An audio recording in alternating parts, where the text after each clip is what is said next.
Welcome to today's explainer.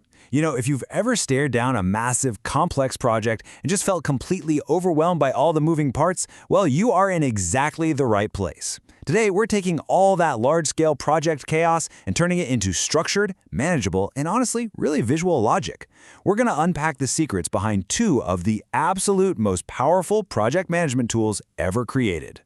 But right before we dive into the technical stuff, just listen to this quote. The sooner we get behind schedule, the more time we will have to make it up.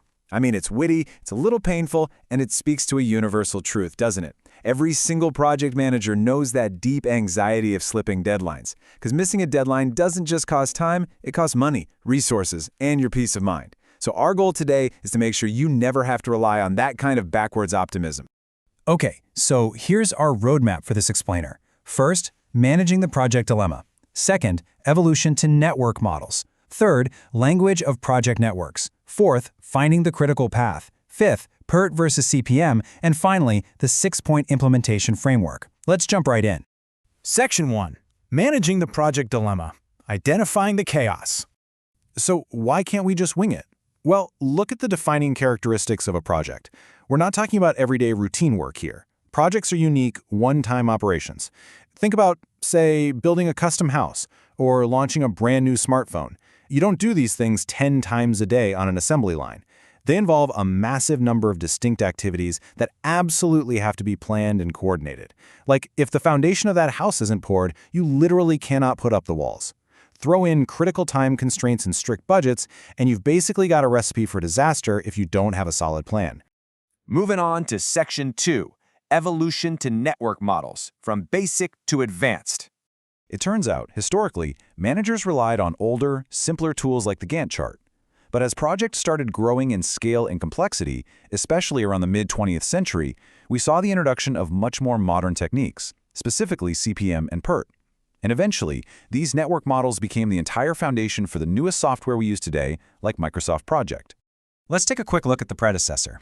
This is the classic Gantt chart. You can see the activities listed down the left side: foundation, framing, plumbing, and then a timeline running right across the top.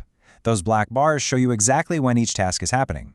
Now, the huge advantage here is that it's incredibly easy to build and understand just at a glance. But as projects get massive, the Gantt chart really starts to struggle. Why? Because it doesn't clearly show critical interdependencies. If the plumbing gets delayed by 2 days, does that push back the siding or the painting? A simple bar chart like this just can't easily tell you that. Which brings us to Section 3, Language of Project Networks, Building Blocks. Our first key term is activity, and this is exactly what it sounds like. It's a specific task or a set of tasks required by the project. Essentially, it is the actual work being done. Activities are the things that eat up your resources, labor, materials, and most importantly, time. Visually, when we look at our network models, an activity is represented really simply, just as a line or an arrow. So whenever you see an arrow in a Pert or CPM chart, you should immediately think to yourself, okay, work is happening here, and the clock is ticking. The second crucial building block is the event. Now, an event is the outcome of one or more activities. If the activity is the journey, think of the event as the milestone or the destination. It is a specific moment in time that marks the exact start or completion of a task. And visually, events are represented as nodes, mileposts, or circles, just like that blue ring highlighted right here. Unlike activities, events consume absolutely zero time. They're just checkpoints, and it's super important to note that every single project network chart is going to have one distinct start event and one ultimate end event. Which brings us to the network itself. A network is simply the graphical combination of all these activities and events. By connecting those arrows and circles, managers suddenly get this amazing bird's-eye view of the entire project. You can see exactly what can be done simultaneously and what tasks absolutely must wait for others to finish before they can begin. Section 4. Finding the critical path, the aha moment. Let's see how these blocks build a simple project network. Okay, so here we have a start node, and that leads directly into an activity arrow labeled Open Book.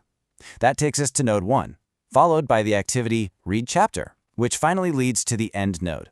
Now, it's incredibly basic, I know, but it perfectly proves the concept. You simply cannot read the chapter until you have opened the book. The sequence is completely locked in.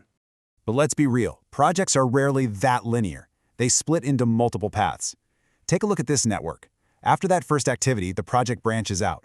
Some team members can work on the top route, while others work on the bottom route at the exact same time. So we need to calculate the time for each path.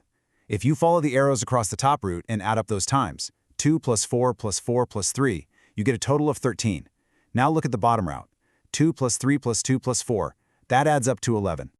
And this brilliantly illustrates the concept of the critical path, which we've got highlighted right here in orange.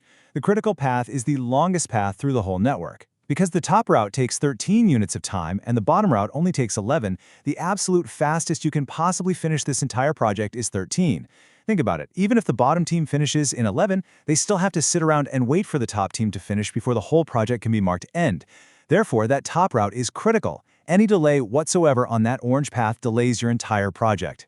Now, this introduces a wonderfully helpful concept called slack time, or sometimes it's called float. Slack time is the allowable slippage or delay for a path that is not on the critical path. Let's think back to our bottom route. It only takes 11 time units, but the project as a whole has 13 time units to complete. That means the bottom route has a slack time of 2. The activities down on that bottom route can actually be delayed by up to 2 time units without holding up the whole project at all.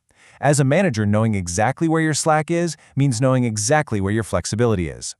Section 5. Pert versus CPM, the final showdown. All right, here is the final showdown between the two big acronyms. On the left side, we have CPM, the critical path method. Now, CPM was developed in the chemical industry for maintenance projects. Because maintenance is pretty routine, the activity times are known with a really high degree of certainty. You know exactly how long it takes to clean a vat, right? On the right side, we have Pert, the program evaluation and review technique. Pert was actually developed in the late 1950s for the Polaris missile project.